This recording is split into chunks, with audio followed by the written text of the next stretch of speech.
अस्सलाम वालेकुम। आज हमने मुल्तान बोर्ड का 2019 के ग्रुप 1 और ग्रुप 2 का पेपर जो है उसको सॉल्व करना है। फर्स्ट एमसीक्यूज़ है हामिद डैश अ बात फॉर 10 मिनट्स। अब ये फॉर 10 मिनट ने हमें बताया कि ये परफेक्ट कॉन्टीन्यूस टेंस है। परफेक्ट कॉन्टीन्यूस टेंस में हमने has been, have been, had been, shall have been या विल हैव बीन के साथ फोर्थ फॉर्म को लेना होता है। अब यहाँ पे हामिद सिंगुलर है, इसीलिए यहाँ पर हमने हैज़ बीन टेकिंग लेना है। हैव बीन टेकिंग हम अगर सब्जेक्ट प्लूरल होता तब लेते। She dash here yesterday, yesterday यानी गुजरे हुए कल की बात हो रही है यहाँ पर, इसीलिए हमने सेकंड फॉर्म ऑफ वर्ब लेनी है यानी came. The sun dash in the west, ये एक यूनिवर्सल ट्रूथ है कि सूरज मगरिब में ग़रूब होता है, तो यहाँ पर सेट्स लेना है। First option. I shall dash here until you have finished your work, shall के साथ फर्स्ट फॉर्म आती है, यहाँ पे वेट आएगा।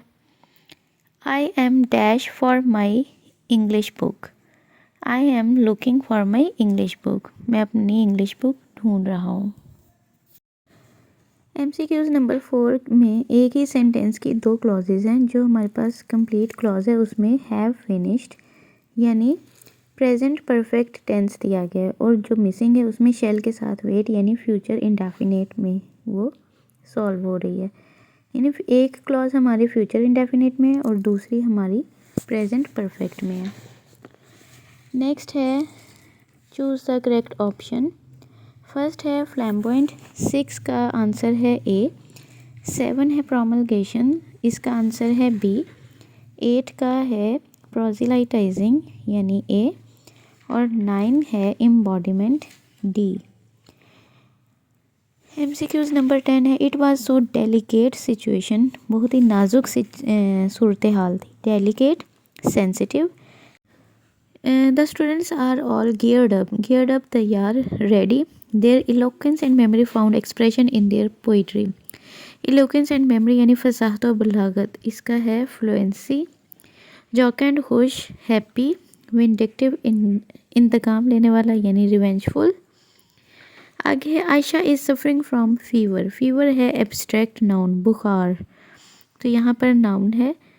She is the girl whom I met in Gujranwala, अब यहाँ पर दो क्लॉजेज हैं और ये क्वेश्चन वर्ड के साथ कनेक्ट हो रही हैं, और जब दो क्लॉजेज को क्वेश्चन वर्ड के साथ कनेक्ट किया जाता है वो होता है रिलेटिव प्रोनाउन।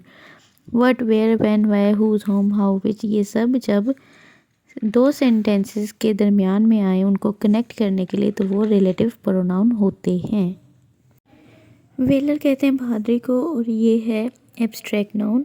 एब्स्ट्रैक्ट नाउन वो होते हैं जो जिनकी ना बॉडी होती ना वेट होता और जिन्हें आप टच नहीं कर सकते, जैसे वेलर है, प्राइड है, हेल्थ, वेल्थ, ये सब चीज़ें ऐसी हैं जिन्हें आप टच नहीं कर सकते, ना बॉडी है और ना ही वेट है, तो ये एब्स्ट्रैक्ट नाउन कहलाती हैं। My mother becomes dash if I get home late, यहाँ पर आना है एंक्शियस, मेरी अम्मी परेशान हो जाती हैं if I get home late, अगर मैं घर देर से आता हूँ। द चाइल्ड लाव्स लाउडली, यहाँ पर लाफ्स क्या है, इंट्रांजिटिव वर्ब है।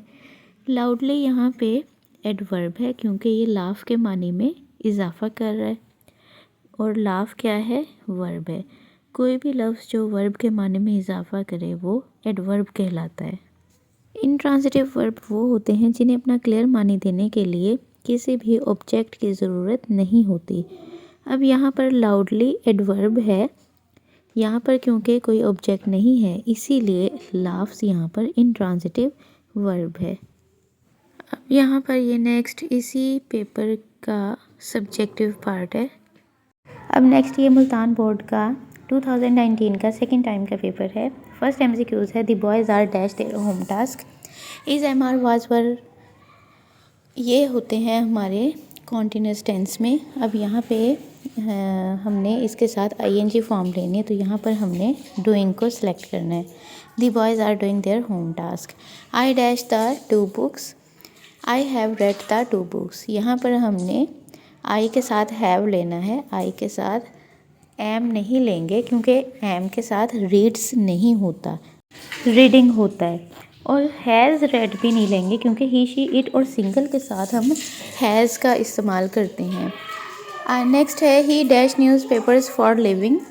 अब यहाँ पे इसके लिए हम लेंगे he sold newspapers for living. Next है he dash here since 1970।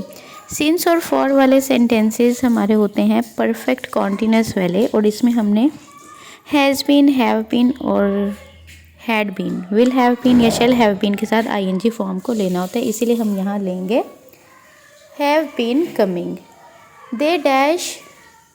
They dash hard all day. They work hard all day. ये दे क्योंकि प्लूरल है इसीलिए हमने यहाँ पे वर्क की ऑप्शन को सिलेक्ट करना है। नेक्स्ट है choose the correct spelling. First है impressive A, neurology B, excessively C और इनॉर्मिटी ये है B. The word steadfast means firm and resolute यानी पुख्ताज़म वाले। The word astonish means surprise यानी हैरान कर देने वाले। इलोक्वेंस फसाद व बलागत या फिर fluency. The word piping means twittering. The word delicate means sensitive, नाजुक। नेक्स्ट है choose the correct word according to the grammar. The boy laughs loudly. अब यहाँ पे लाफ क्या है, वर्ब है। लाउडली एडवर्ब है क्योंकि ये वर्ब के माने में इजाफा कर रहा है, लेकिन लाफ यहाँ पे इंट्रांजिटिव है क्योंकि इसने किसी भी ऑब्जेक्ट के बगैर क्लियर माने दिया है, और जब भी कोई वर्ड या वर्ब ऑब्जेक्ट के बगैर क्लियर माने देता है वो इंट्रांजिटिव वर्ब होता है। नेक्स्ट है he is fond of cooking. Cooking क्या है, जेरेंड। जेरेंड होता है आईएनजी फॉर्म जो एज अ नाउन काम करती है। अब यहाँ पे वो कुकिंग का शौकीन है, वैसे लग रहा है जैसे वो किसी चीज़ का शौकीन है, और चीज़ जो होती है वो ज़ाहिर है नाउन होती है, लेकिन यहाँ पे ये क्योंकि आईएनजी के साथ है तो इसीलिए ये क्या है, ये एज अ जेरेंड यहाँ पर इस्तेमाल हुआ है।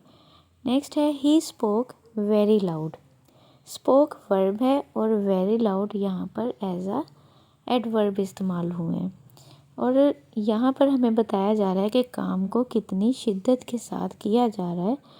तो जब कोई काम बताता है कि उसे कितनी शिद्दत के साथ किया गया है तो वो होता है डिग्री।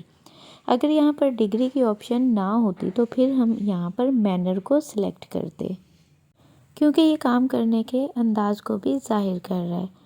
नेक्स्ट है that was the reason why he come late. Why he come late क्या है, कौन सी क्लॉज है, इसका ऑप्शन है बी, एडजेक्टिव क्लॉज।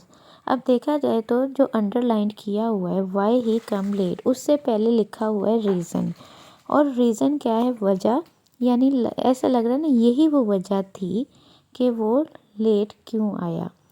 तो रीज़न यहाँ पे नाउन है और आगे उसे एक्सप्लेन किया है, नाउन को एक्सप्लेन किया गया, एडिशनल इन्फॉर्मेशन दी गई है नाउन के बारे में, और जब भी नाउन के बारे में एडिशनल इन्फॉर्मेशन दी जाती है वो एडजेक्टिव कहलाती है। बस ये याद रखना है कि अंडरलाइंड जो वर्ड्स हैं उनसे पहले क्या है, अगर नाउन है देन इट मीन्स कि इसको हमने एडजेक्टिव सिलेक्ट करना है। नेक्स्ट है सम आर बॉर्न ग्रेट। ये है इनडेफिनेट प्रोनाउन। इनडेफिनेट प्रोनाउन वो होते हैं जो कोई लिमिट जाहिर नहीं करते। अब हमें नहीं पता सम आर बॉर्न ग्रेट, कुछ लोग ही अजीम पैदा होते हैं, तो ये कितने हैं, चंद में कितने लोग शामिल हैं, ऑल, सम, मैनी, फ्यू, ये सब इनडेफिनेट प्रोनाउन की ही एग्जाम्पल हैं। नेक्स्ट ये इसी पेपर का सब्जेक्टिव पार्ट है।